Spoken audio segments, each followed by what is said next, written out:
Hey, Sean, how are you doing today? Doing great. I am over here in rainy Georgia, Tennessee area.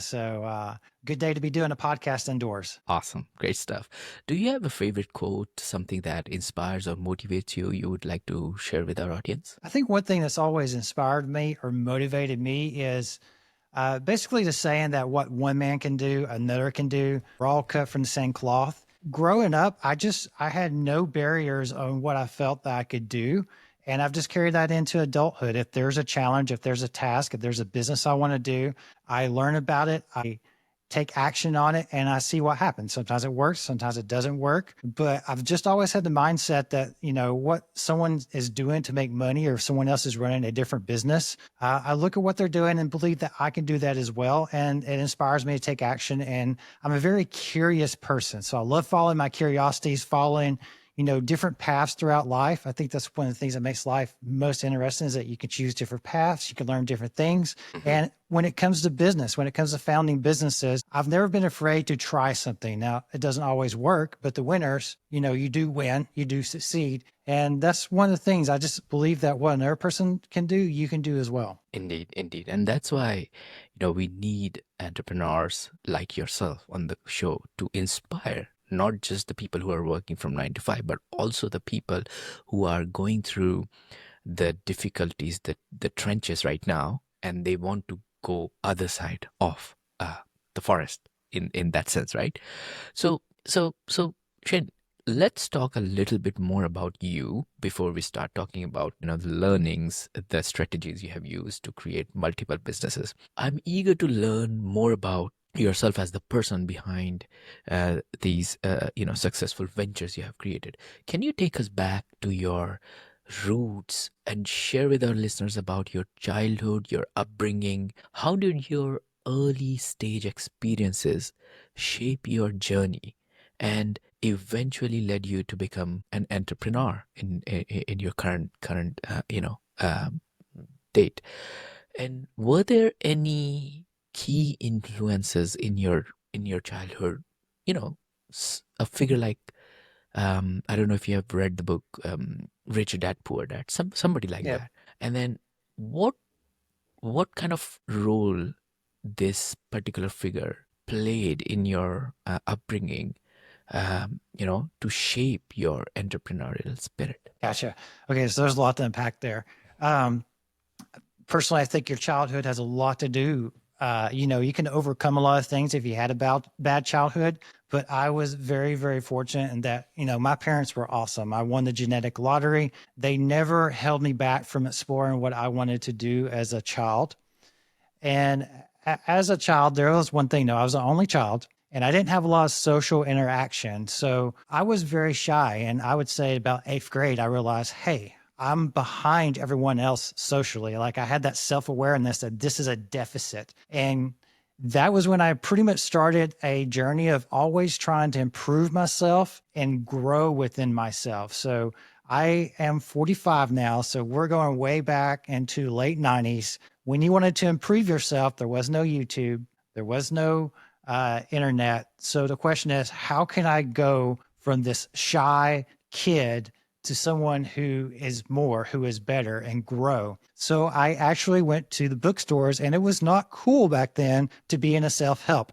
You walk into the bookstore, you walk into the aisle and you look around, you hope no one's watching you as you're going through Yeah. these books to try to figure out how to how to talk to people, how to not be shy, things like that. Mm. Actually, very, very embarrassing. I remember purchasing the book, taking it home and hiding the book so my parents wouldn't see it because it was that embarrassing to work on myself, to improve myself, to admit I had these faults. Mm. So that was the first step of me working on myself. And I just took that all through my life. If I had an issue, I had a problem, I would just go out and look for the solution. So there were many people and many mentors, so to speak. I never had an official coach or mentor, but I was very big into books.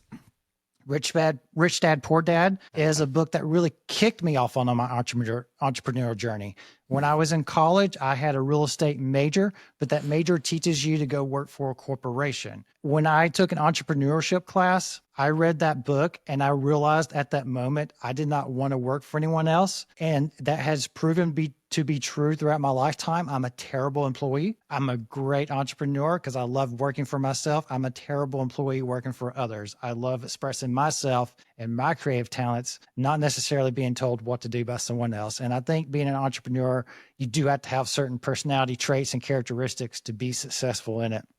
Indeed. And Indeed. going back to right before that, though, you said people have to come out of the forest, so they want to get out of the forest. What I've learned is the forest just changes. So Mm, there is no, I'm going to build this and then I'm done. I'm happy and at peace. mm. As you grow, you actually develop more problems and more things that you had to conquer. And again, going back to my childhood, growing and life is going to keep throwing you challenges to keep growing yourself, and you either improve or you get bitter and fall under uh, the stress and the challenges that life throws at you. Yeah, and I want to touch on this point because this is you're spot on, by the way. Thanks for this, because every single entrepreneur right now sitting in a cubicle working in a $1 trillion company somewhere in West London or in central Paris, right? What they're thinking, oh, I have spent £250,000 for my Oxford degree. Now I got selected in Meta, worked there for 5 years. Now I switched to Google. I'm working here for the last 6 years. I make a lot of money, but I am not happy. I have a house which has 35 years of mortgage on it, so I'm working for it. I have a car. I'm paying back my car finances, and I'm paying all my insurances, health insurances, taking care of my kids and family. But there's nothing interesting which wakes me up from my bed in the middle of the night and still have a sparkle in my eyes, right? I'm still working 40 to 48 hours. What will happen if I leave this job? Will I work less than 40 hours? How interesting it would be for me to work on something which I want to do. So, this is a myth going on in the air, if you know what I mean. That becoming an entrepreneur is like having a yacht. Becoming an entrepreneur is like going into these ball parties, sitting up with these multimillionaires and having fun. Could you throw some light on it? The entrepreneur who works 80 hours to avoid 40 hours job. What are your thoughts on it? So going back to your question, I think there's a difference between happiness and fulfillment. Mm-hmm. I am very fulfilled by what I do. Like, I enjoy it. I look forward to it. I wouldn't say it always makes me happy, right? Because I'm the one that puts out all the fires in my business. All my employees are coming to me and saying, we got this problem, this problem, this problem. And it's a 24-hour business. So, particularly I do property management. Things can happen at any time and all times. So someone who is in the 40-hour job may not realize that once you exit that 40-hour job and you are doing entrepreneur business, you are founding your own business. It's like a child. You just can't get away from it. You have to take care of it and nurture it just like a child. So a 40-hour job, you could go to your job, you walk away, you're done. And a lot of people, I don't think, realize that's a very difficult, that it's not happiness as much as fulfillment. If your job isn't fulfilling you, then what will fulfill you? What do you want to try? What do you want to put that spark into?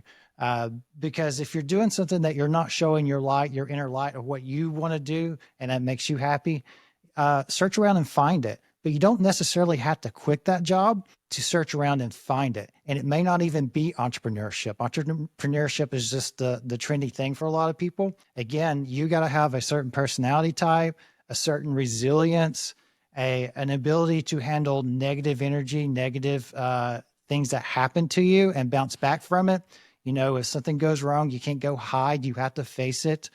A lot of those traits, a lot of people who are in a regular job may not be immediately used to. So I think anyone who's in a regular job should look at trying to found a business on the side. And with the technology today, founding a business or running a business is so much easier compared to 15 years ago. So I had a property management company 15 years ago. Standard operating procedures was written down in a book, but now there's software. and the software just delegates out to my team. So it's so much easier now to start a business and run a business. I recommend people try to find what they want to do while they're still working a job. But that means you've got to be willing to audit your time and be willing to commit to that. And that's where most people fail. Most people love the idea of an entrepreneurship business or starting their own business, but the actual taking action on it is a lot harder than the idea of it. And people get stuck on the idea instead of moving to the action steps. So the idea is one thing, but putting it into action and seeing if it really is something that fulfills you or if it's something that's going to make your life worse. Because it could go either way, honestly, until you try it out and see if it is a good fit for you. Indeed, indeed. And I picked up some golden nuggets from your story also. Like you flipped 100 plus houses, you came back after the crash, and then you had like $8 million of sales to start over, right? Would you Yep. be able to share that part of your journey with our audience? How did you start it?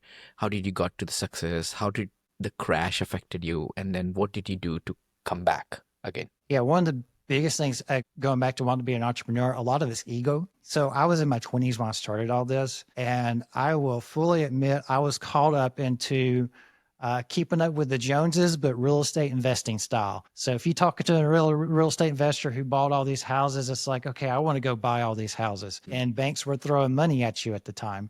Instead of actually analyzing the nuts and bolts and the financial sense of things, I got caught up in buying a bunch of houses. They were over leveraged, and the market also killed us because we thought the market it went down in 2007. We thought 2008 or 2009 it would come back up because historically real estate had never went down that badly in recessions. Very, very little drop, but obviously that was the exception. It went to 2013. I had to file bankruptcy. I lost everything and felt pretty miserable. And that's one of the things, a couple lessons I learned from that. One, I needed a more diverse skill set. So I am a very big believer in diverse cash flow income streams now. Back then, all I knew how to do was to buy a house, fix it up, and either sell it or rent it. Well, when you can't sell a house anymore, your only option is to rent it. When half your houses go vacant, and you have repairs to be made, and you're at a negative cash flow of $5,000 or $6,000 per month, and you already have a cash reserve shortage because you can't go flip a house anymore, it doesn't take very long before you're going bankrupt. I had no other skill sets. So lesson number one was I need to figure out how to make money in multiple ways, not just one, because if the economy shifts, you got to be able to shift with it. When you're in your 20s, time seems to go a lot slower. And also because you don't have experience, you believe what you're doing isn't going to change. You believe the market you're in is the market. The market changes and it changes quickly.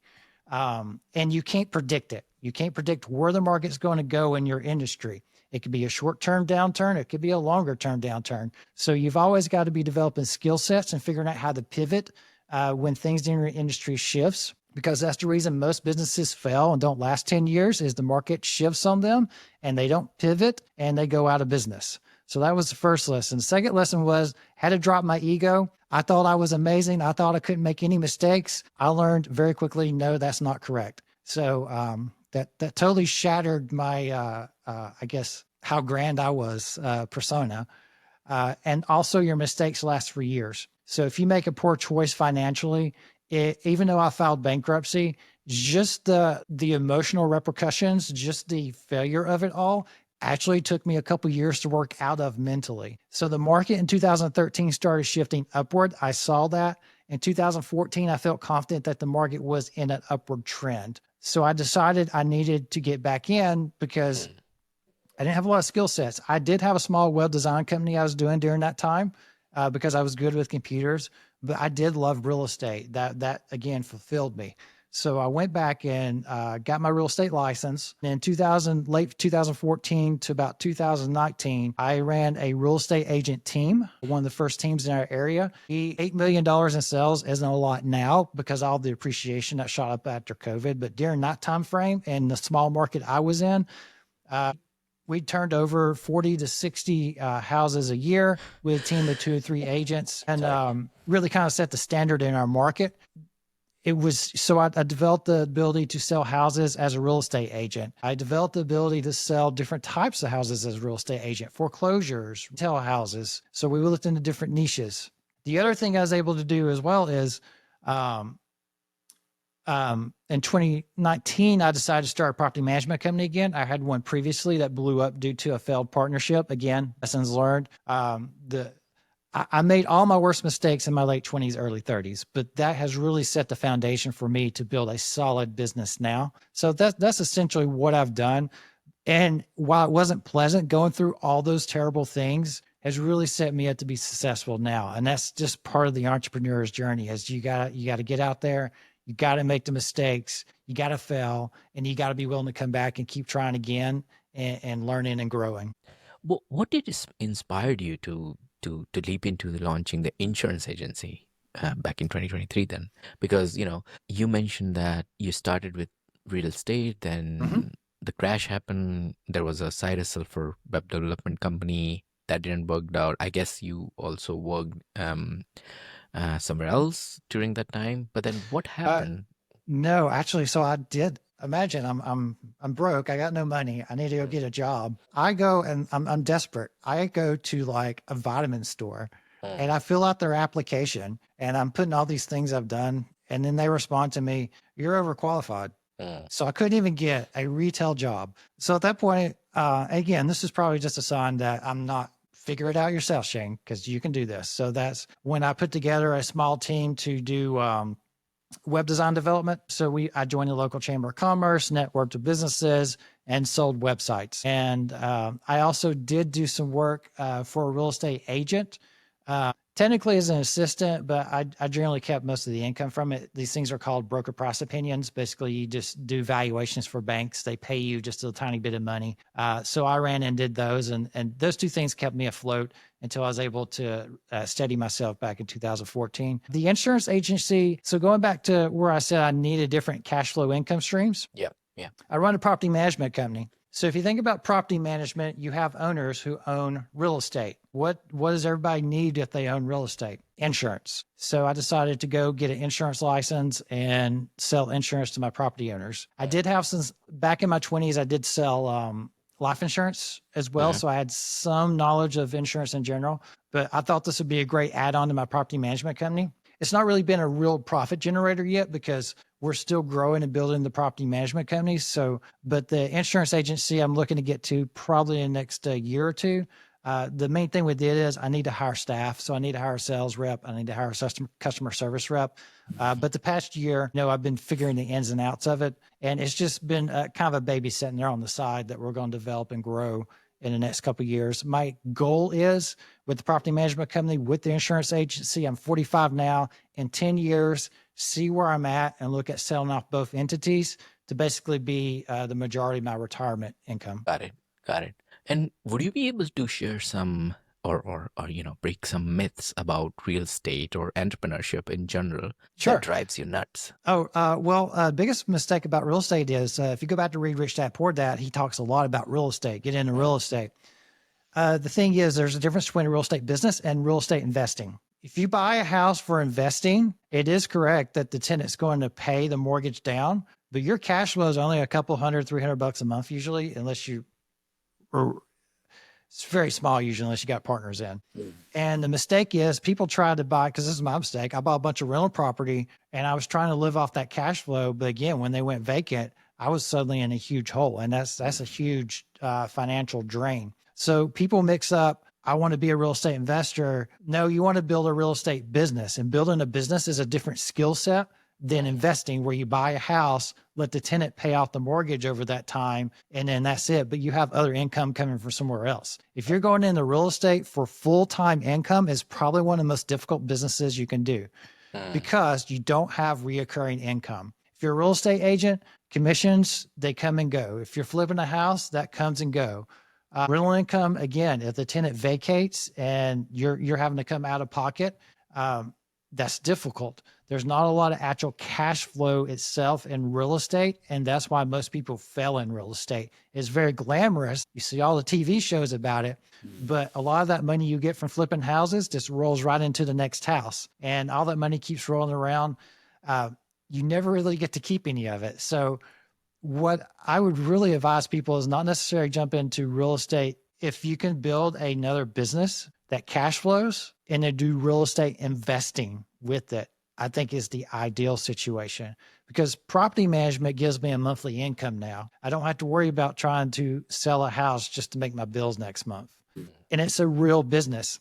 You can't really sell real estate agent teams. I've seen someone do it. I don't know why the other person bought it, but you can't really sell real estate agent teams. You don't see real estate flipping companies being sold in the business market. So if a business isn't sellable, it's probably not a very viable business if it doesn't have a stable cash flow income. And so that's the biggest thing. People get sucked into real estate investing and thinking it's going to free them. But oftentimes, if you don't have the fundamentals of cash from a business or income somewhere else, it's very difficult to actually succeed in. Indeed, indeed. And this has been my personal learning also. Like, if you are an entrepreneur or a founder, or even if you're in this space first time, the one thing you have to be very, very vigilant about is your cash flow. If you do not understand it, learn it, work with someone who does it every day, understand how much pressure you have to handle, not just to look after yourself, but also about the people who are, on your payroll, because Making they're payroll. dependent And on there's you. Yeah, just going to be times where you're struggling to make payroll because that's just indeed. running a business. Definitely. So this is something which every entrepreneur needs to think about from day one, even though if you have a lot of investment available. Have you read the book Profit First? Not yet, but I've heard That about it. is a fabulous book every entrepreneur should read. Yeah. Let me Yep. add that into my. I read that book a couple of years ago and I was like, this is so simple. This Mhm. makes sense. Now, the metrics he lays out in that book, they're sort of targets you want to aim for. If you're just starting a business, there's no way you're going to hit them. But they're targets that you should be aiming for, because a lot of entrepreneurs, when they start a business, they get used to running on a shoestring cash flow. And it's almost like a bad habit that you can't get rid of. As opposed to, okay, you need to set a target for profit reserves, taxes, et cetera, et cetera. And a lot of that comes down to habits and mental. Like, as entrepreneurs, we're starting a business, we're on a shoestring budget, but in our head, we see if we could add this person, then we can grow to here. But, then you get in cash flow trouble. And then what you think in your head doesn't work out in real life, especially when you're dealing with humans and employees. Definitely, definitely. So Shane, talk with our audience. Tell them about what are the. I mean, you have shared quite a lot of learnings, but throughout your journey and experience, there must have been some valuable lessons, right? If you don't mind sharing, could you reflect on your experience and tell us about a mistake or a setback that you encountered on the way that you now consider not a regret, but kind of a lesson learned? And additionally, what advice would you give our listeners based on this experience? I believe one of the biggest mistakes I made back when everything was crashing down, I had this mindset that I'm going to take care of my people. We're going to get through this. There's nothing that's going to stop us. And the snowball kept getting bigger and bigger and bigger. And I was so determined, instead of just seeing the signs and saying, I need to stop, I need to tell my people, unfortunately, this isn't working out, and I just need to stop. I kept trying to go. And what I learned is, you feel like you're trying to do your best to help your people, and you're scratching to get them paychecks. I've now got bank accounts bouncing because I'm determined we can figure this out, right? And what ends up happening is, when it does, where you hit rock bottom and you can't do anything else anymore, those people, they're good people. But what happens is, they will turn on you. And it's a subconscious thing to where they have to actually get angry or upset at you and blame you for it so they can move on to wherever they got to go. So the biggest thing I learned is, stop trying to hang on for other people. If it's a situation and it's trending downward, you've got to stop the bleeding. And if that means letting people go, it's okay, because they're going to be okay. I had this real hard time letting people go, because I feel like, what are they going to do? How are they going to make it? But they will be okay. Everybody has their own journey. And if you have to let someone go, let them go. You be upfront with them. And it's better in the long term, because when everything comes unraveling, where you can't make payroll, they get a lot more mad at you than if you just told them before, hey, I got to let you go. So understanding people and how people react in situations was one of the biggest things. But a lot of people get shocked when people turn against you when things go bad. And it's not, they're not intentionally being mean towards you. They're also upset about their life and their situation, and they express that blame on you. And it can feel very disorienting when you see people you thought that had your back do that. But it's just human nature, and you have to understand that. And you have to understand that if you're running I think one of the sayings I like best is like, if you want to contribute to charity, giving your last dollar doesn't help. Build a business where you can contribute like $100,000, right? So same thing with your employees. Instead of trying to hang on, let them go so they can find somewhere else. If you have to, if you're in a situation where things are going south, that was probably one of the biggest lessons I learned, was just how people act. And same thing with partnerships. I got to a partnership with the property management company. I chose the person because of the same thing. I was doing houses, I was buying them, selling them on a rent to own contract, and he would find people to fill these houses for me. But that started to dry up because bank financing was drying up.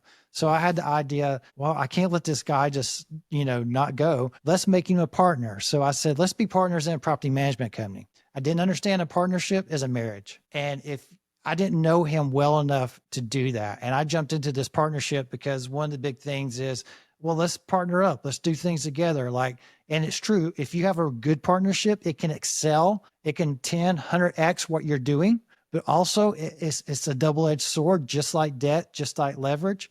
It can also sink you faster than anything else. And so we operated for a couple of years, but it didn't work out. And it wasn't, he was not a bad guy. It just didn't work out. He was oil, I was water.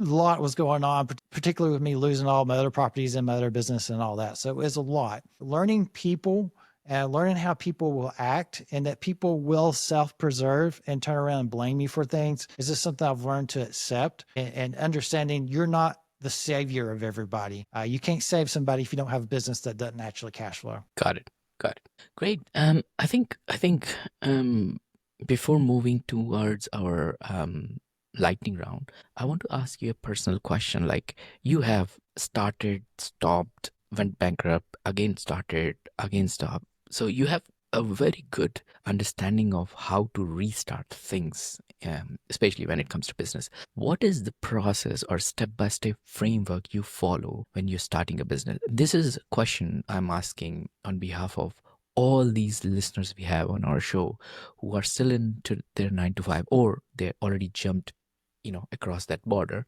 and they want to start up. But what's the golden nugget process or framework you would like to share with our audience, where you want to say, okay, do this, do that, do this, and then like jump into the business space? I think the key to that is the key to any business. People say, I want to do real estate, but what is real estate? Whether you're flipping a house, whether you're trying to invest, whether you're trying to be a real estate agent, if you're even trying to build a property management company, what do you have to do to get started? And this is where a lot of people get stuck, is, how do I start a business? And it comes down, in my mind, to marketing and sales. You can start any business if you understand how to market and get leads, how to sell and close leads. It doesn't really matter what the vehicle is, but you're not really in real estate. You're in marketing and sales. If you're a real estate agent, you need to market to find leads to list or buyers, and you need to close those leads on working with you. If you're flipping a house, you need to find motivated sellers who will offer a house at a discount, and you need to close those leads when you're with them at the kitchen table. So any business essentially starts with that, understanding marketing, copywriting, and sales. So before anyone wants to start any sort of business, they need to understand and study those skill sets extensively, I think. Once you have marketing and you have sales, you can essentially go and develop a plan to build any business. The next step after that, though, is understanding cash flow and finances. So you need to be very, very lean. Don't get suckered into, there's a lot of software, a lot of SaaS software. You can be looking to start a business and suddenly find yourself spending a huge amount of money per month on software, and you don't have any sort of business coming in to cover it. So start lean. Figure out how to start lean in your business and grow over time. But understanding cash flow And that is the next step. So marketing, sales, cash flow, pick the vehicle you want. You can go to even Chat GPT these days, type in, I'm an entrepreneur. I want to build, you're helping me build this business. What are the steps to take? It's going to give you a checklist of what you should probably do. Obviously, you want to vet it against your own research and then go do it and figure out where the mistakes are, figure out what fits you. Because I've taken a lot of courses, a lot of education in real estate, and I think that's very important. But what those teachers teach is based on their experience, their market, and the time that they were doing it. I've taken each of those courses and implemented what fits me, what fits my personality, and how can I implement that into my business. So taking that knowledge with those base skill sets and just having the perseverance to keep going and understand that there's going to be challenges. There's going to be things that no one's going to tell you that they don't know to tell you that you have to deal with. Very interesting. Every single expert or strategist I had on my show, they always said that you have to focus on the top of the funnel where you're getting the traction, where you're getting the sales. But nobody talked about that this is the first thing you have to figure out even before starting the business. All the advices I've received from all these interviews is you sort that out once you start the business, first thing. But this is golden nugget. This is Shane, why I host this show. This is the learning from the experts like yourself from decade. You have like more than 2 decades of experience, and this is why our listeners thank for this show, because if somebody who has been in the business for more than 20 years telling you do not start the business before you figure out how you're going to get leads into your business, that's what we want to get out of your head. This is wonderful. Thank you so much for this. Unfortunately, so let's just take real estate for somebody. People watch the show like Selling Sunset or whatever, and they're like, I want to do that. And then they just go get their license, and then that's it. And, I fully believe you got to study marketing and sales for any business. That's the foundation. Indeed. Perfect. Great. So I think that's a good time for us to get into our lightning round. I've got 6 quick fire questions for you. You don't have to answer all of them. If you think one of the questions you don't want to answer, just give me a shout and then we'll skip that. Is that okay with you? Yeah, fire away. Great stuff. Cool. So number 1, what's the top 3 strategies to generate leads for real estate business in 2025, no matter which part of the world you are? You're in US, you're in Europe, you're in Asia. Number 1, I think, is social media. My top commercial agent gets over 360,000 views on our social media per month. And it's not posting her listing. It's not, posting real estate. I'd say about quarter, maybe 50% has to do with real estate. But a lot of it is her just stating her opinion on issues. Like she believes this on this issue. And when you make a divisive opinion on an issue, people either agree or disagree, but those that agree are going to follow you a lot more. So social media is number 1.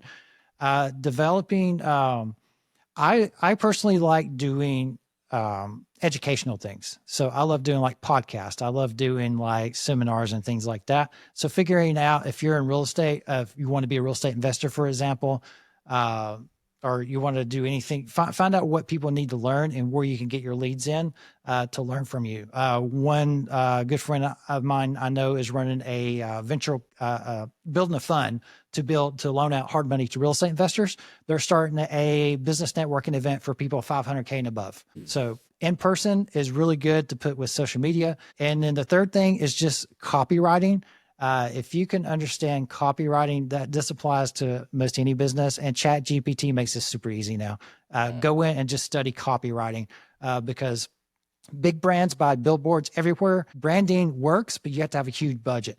Copywriting, if you can direct people to good copywriting, that can convert and get you leads. So in real estate, for example, have your listings to have really good copywriting, but marketing to expired listings that has a really good copywritten letter can get you responses. That's how we got leads for a very long time. Indeed. Thank you so much for that. What book would you recommend to our audience and why? What book would I recommend to entrepreneurs? There's a bunch. For the general spirit, Rich Dad, Poor Dad's great. I love the general spirit of it. I don't agree with everything 100% now at this point, but it kickstarted me. Can't beat it. Profit First, learn your cash flow. And those are probably my top two. I've got a ton of books I've read though. I mean, I have people walking in my office and they're like, "You've read every one of these." I'm like, "Yes, yes, I have," because Yeah, books and knowledge, even if it's the same kind of content, you kind of pick up nuggets and learn things from them. So study all the books you can, but those are obviously two great places to start. definitely gonna add Profit First into my reading list now. I'm right now learning the titans of tools things, from the podcast host. Hopefully, after that, I'll put that one into my Kindle and go through it. Thank you so much for that. Uh, Question number three: what one attribute or characteristic in your mind of a successful founder? Perseverance, never giving up. Mm, Like if you, uh, being relentless is what I always say. So being relentless and being stubborn, there's two different things. If you're being relentless, you, you're looking around, you're looking around, you're looking around, looking around, you find a way and you go. Being mm, stubborn is beating your head trying to go the same way. So mm. being relentless, perseverance is just always looking for an alternative solution to still get to where you're going to go. You have to have that, otherwise you're just going to give up at some point. And there are times when you got to say, okay, I can't go this way. I need to change to a different market segment. But being relentless means you find a way around it instead of being stubborn like I was in the market crash, trying to keep doing what I was doing. Indeed, indeed. What's your favorite personal productivity tool or habit? Um, Personal habit. I am not very good at habits, to be honest with you. There's a lot of things that I should do that I don't do. Continually just trying to get better and do things a little better each day. Because what works for me is once I find a good flow in a system, I just stick to it. So like uh, for my organization, I've built out a flow in a system. I know what I'm doing each morning, and I just have a standard path that I take, at least in the morning times. Now, the afternoons, it can go anywhere. But there's no specific personal habits. A lot of what in me is a personality, and who you are as a person doesn't change very quickly. You just have to work on getting better over time. And it's like a block of ice. It changes and molds. You can mold your personality and mold who you are over time.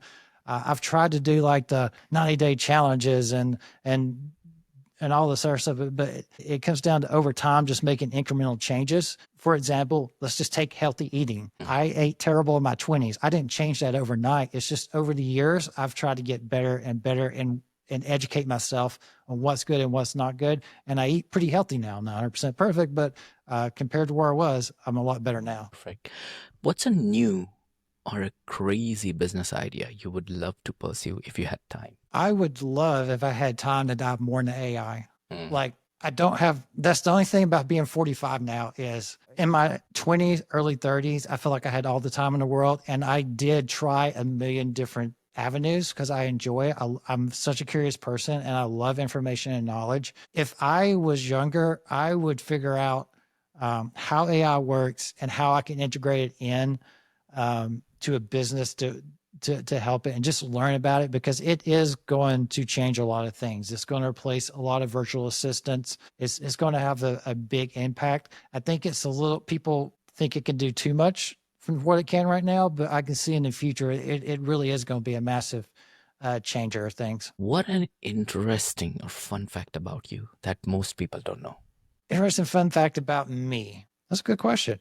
I don't know. I'm a pretty plain person. Going back to what what one man can do, another can do. I don't think there's anything particularly special about me. Nothing particularly fun about me. I enjoy going out into the wilderness and hiking and backpacking. I love exercising with tennis, Mm. but I don't have anything particularly hidden about me that I don't think is abstract or abnormal for anyone else. Well, you mentioned that you're into working out and tennis. I don't play tennis, so there you go. Something always good to learn, right? Great, Shane. Thank you so much for joining me and sharing your story, unpacking years of building these businesses and some of the ups and downs. People want to check out or get in touch with you. People want to get in touch.